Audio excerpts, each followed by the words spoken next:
Level 1, the Sotsot is the informant. The transition doesn't happen with a badge or a gun. It happens with a whisper in a dimly lit communal kitchen. You are a student, a factory worker, or perhaps a low-level clerk. You are nobody. But then comes the man in the charcoal suit, the curator. He doesn't threaten you. He offers you a choice: loyalty or insignificance. You become a Sotsot, a secret informant. Your world, once filled with friends and laughter, suddenly transforms into a grid of targets. You are given a code name. You no longer speak, you observe. Your job is to listen for the anti-Soviet whispers, the jokes about the breadlines, the hidden religious icons, the forbidden Western jazz. You sit in your cramped apartment, the smell of boiled cabbage and cheap tobacco clinging to the walls, and you write. You fill out reports on your neighbor, Mikhail, who has been reading Solzhenitsyn in secret. You report on your sister's fiancé because he asked too many questions about the war.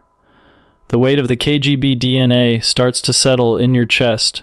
It's the weight of betrayal. You realize that in the Soviet Union, the walls don't just have ears, they have your eyes. You feel the cold sweat when Mikhail invites you for a drink, unaware that your report will have him reassigned to a labor camp by morning. You are the lowest rank, the eyes of the beast, and your reward is a slightly better apartment or a voucher for a new coat. But the real cost is the silence. You can never tell your mother. You can never trust a friend again. You have traded your soul for the safety of the state. You are level 1. Level 2 in the Cadets, the Red Banner Institute. The curator is impressed with your lack of conscience. You are plucked from your mundane life and sent to the outskirts of Moscow, to the Red Banner Institute. This is not a school, it is an incinerator for your past identity. The gates are high, topped with electrified wire, and the guards don't smile. For the next 4 years, you are a number. You wake up at 0400 to the sound of a whistle that feels like a physical blow. You run through the frozen woods of the Moscow suburbs until your lungs burn with the icy air. But the physical toll is nothing compared to the psychological restructuring. You spend 10 hours a day in windowless rooms, bathed in the sickly yellow glow of fluorescent lights, studying the operational art. You learn the tradecraft. You learn how to spot a tail in a crowded metro station by watching the reflections in the glass. You learn how to pick locks with the precision of a surgeon. You learn the psychology of the MIC, framework, money, ideology, compromise, ego, the 4 ways to break a human being. Your instructors are men with dead eyes who have spent decades in the great game. They put you in mock interrogations where they deprive you of sleep for 48 hours, screaming at you in German or English, testing if you will break. The wise professor, tone of the KGB becomes your internal monologue. You are taught that the individual is a fiction, only the collective matters. You are trained to lie so convincingly that you begin to forget the truth of your own childhood. By the end of level 2, you are no longer a person who feels. You are a weapon being sharpened. You graduate in a secret ceremony where no family is allowed. You receive a blue, bordered ID card and a Makarov pistol. You are now an officer of the Committee for State Security. Level 3. The operational officer, the watchman. Your first real assignment takes you to a provincial city, somewhere like Gorky or Sverdlovsk. It is a city of gray concrete, industrial smoke, and a million secrets. Officially, you are a minor administrator in the local civil office. Unofficially, you are a junior operational officer for the 2nd Chief Directorate.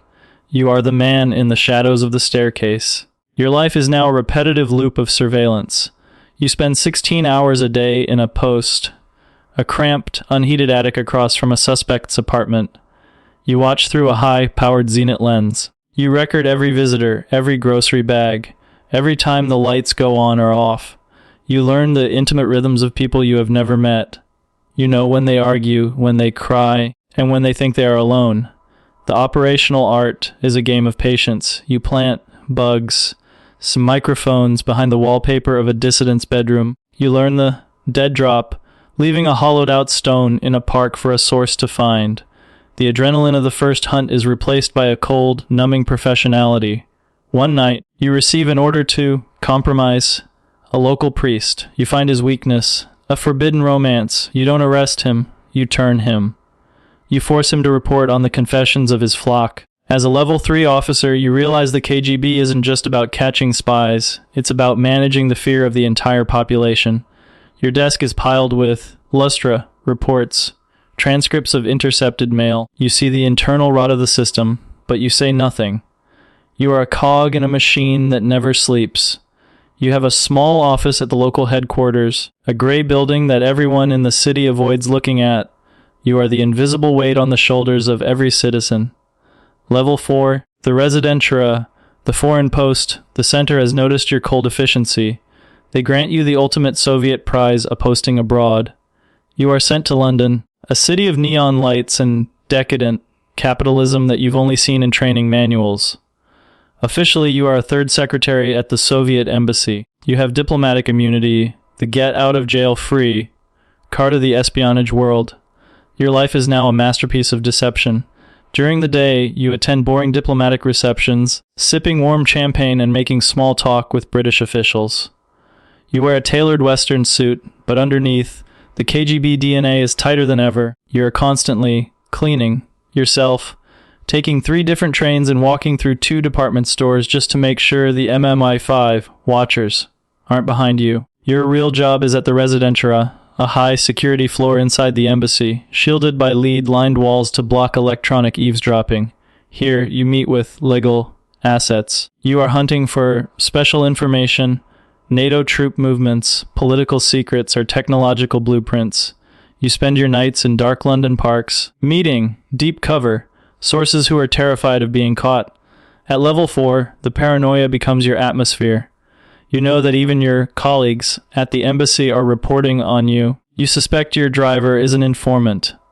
You suspect the flowers in your apartment have microphones. You live a double life where one slip, one drunken sentence, or one suspicious bank deposit means a one-way ticket back to a gulag or a bullet in the basement of Lubyanka. You are a stranger in a strange land, serving a motherland that doesn't fully trust you.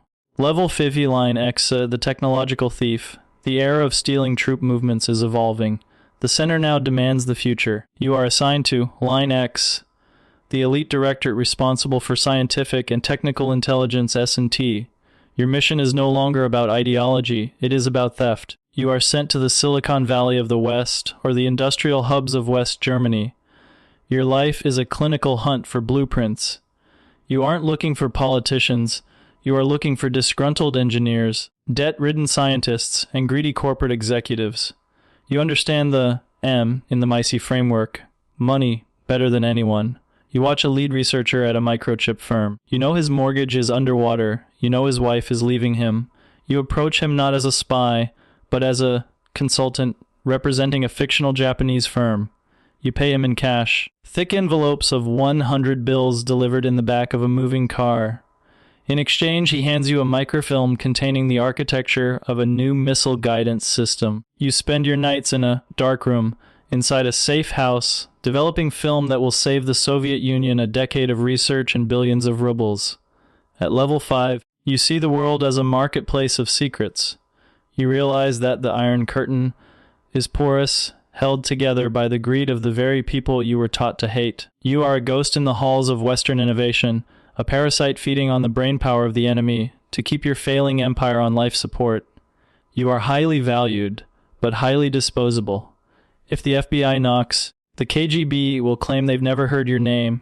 Level 6C, the Wetwork operator, Department V, you have proven that you can keep a secret and execute a plan without a single tremor of the hand. You are moved into Department V, the Executive Action Branch. This is the dark basement of the KGB DNA. This is Wetwork. In the records, your missions are called special tasks. In reality, they are assassinations. You don't exist on any official embassy roster. You travel on a clean passport, a Canadian or Swedish identity with a backstory, legend that has been polished for years. Your target is a defector, a high-level traitor who thought he found safety in a quiet suburb of Munich. You don't use a sniper rifle, that's too loud, too messy. You use the tools of the trade. A poisoned umbrella tip, a cyanide gas pistol disguised as a newspaper, or a car accident orchestrated with surgical precision. The wise professor, voice in your head, reminds you one death is a tragedy, a million is a statistic. You watch your target for weeks. You learn his route to the grocery store. You learn the exact moment he lets his guard down.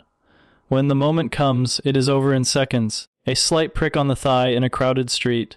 He thinks it's an insect bite. By the time he reaches his front door, his lungs have seized. At level 6, you are the ultimate predator. You live in a state of hyper-vigilance.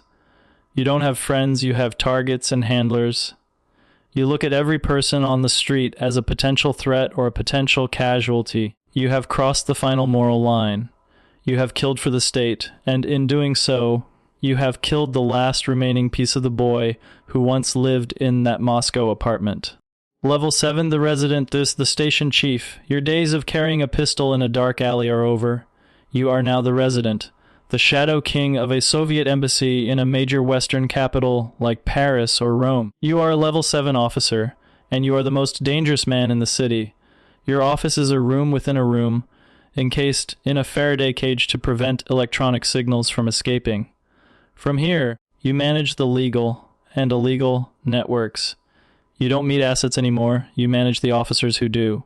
You are a diplomat by day, hosting grand dinners for the elite, but your mind is a ledger of human weaknesses.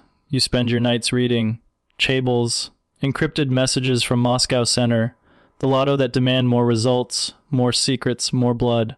At level 7, you are a master of active measures. You don't just steal secrets, you plant lies. You orchestrate desinformatia, campaigns to rig local elections or smear anti-Soviet politicians. You are a puppeteer, but the cost is total isolation. You know that the ambassador hates you because you have more power than him.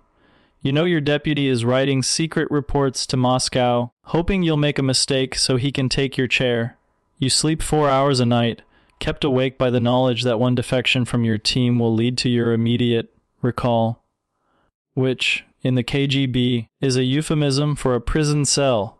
Level 80, the Directorate head, the architect, you are called back to Moscow. You no longer walk through the front door of Lubyanka. You enter through a private underground garage. You are now a Directorate head, perhaps leading the first Chief Directorate, Foreign Intelligency, or the second Elza Internal Security. You are level 8, and the map of the world is your chessboard. You sit in a massive office with a mahogany desk and a direct line, the Vertishka, to the Kremlin. You oversee thousands of officers and tens of thousands of assets across continents. You don't think in terms of people, you think in terms of geopolitical shifts. You authorize the funding of insurgencies in Africa, the infiltration of labor unions in Europe, and the hacking of early computer networks in America. The wise professor. Tone has become your absolute reality. You are clinical, cold, and detached. You receive daily briefings on the health of the Soviet premier and the secret bank accounts of Western leaders. But you also see the data that the public never sees. The collapsing economy, the bread riots in Poland, the rising tide of discontent. You are the architect of a crumbling fortress. At level 8, you realize the ultimate truth power is not about control. It is about the illusion of control. You spend half your day defending your budget against rival directorates and the other half making sure the Communist Party doesn't see you as a threat. You are a man who knows everything, but can trust no one, not even your own children, who have grown up in a world of luxury they don't know is built on a foundation of corpses. Gemini said level 90, the chairman Chernin, the Iron Fist, you have reached the summit of the Lubyanka. You are the chairman of the KGB. You sit at the table of the Politburo, the inner sanctum of the Soviet Empire. Your face is known to the world, but your mind remains a black box. You are the second most powerful man in the Union, and arguably the most feared man on the planet. At level 9, you don't manage spies, you manage the fate of nations. You are the gatekeeper of the nuclear football. You decide which regimes fall and which are propped up. You have the power to erase a man from history with a single stroke of a pen. Your influence extends from the deep sea cables on the ocean floor to the satellite intercepts in orbit. But the view from the top is chilling. You see the cracks in the foundation that level 1 could never imagine. You know that the loyal generals around you are measuring the size of your coffin. You know that the premier's health is failing, and the vultures are circling. You are no longer a person, you are an institution. You live in a state of absolute, crystalline paranoia. Your food is tested for toxins. Your bedroom is swept for radiation. You are the Iron Fist, but the arm attached to it is wary. You have won the great game, only to realize that the prize is a throne of glass in a burning house. Level Huntere the Ghost, the eternal secret, you retire. But in the KGB, there is no such thing as former. You move to a dacha, a state-owned villa outside Moscow. It is beautiful, surrounded by birch trees and silence. You have a generous pension, servants, and a security detail. But the security detail isn't there to protect you. They are there to ensure you never speak. You are level 10. The Ghost, you are a walking archive of 30 years of blood, deception, and moral decay. You know where the bodies are buried, literally and figuratively. You know the names of the Western leaders who were on your payroll. You know the truth about the disasters the state called accidents. You spend your days walking through the snow, followed at a distance by men in gray coats. You see the boy you once were, the level 1 student in the communal kitchen, and you realize he died decades ago. You carry the weight of every asset you betrayed, every Wetwork mission you authorized, and every lie you told to the motherland. You are a man with 1,000 secrets and not a single friend. When you die, there will be no state funeral with honors. You will be buried in an unmarked grave, or your ashes scattered in a place that doesn't exist on any map. Your name will be redacted from the files. You will become a star on a hidden wall, one more anonymous sacrifice for a system that has already forgotten you. The outro, the cycle, the camera fades to a grainy black and white shot of the Lubyanka entrance. A young man, barely 20, stands before the massive doors. He is nervous. He is idealistic. He thinks he is here to serve a grand cause. He doesn't see the ghost watching him from the shadows of history. He reaches for the door handle. The wise professor, voice returns for one final whisper. They dream of glory. They dream of being the next hero of the revolution. They have no idea that this path doesn't lead to victory. It only leads to the shadows. But they will learn. They always do. The cycle continues.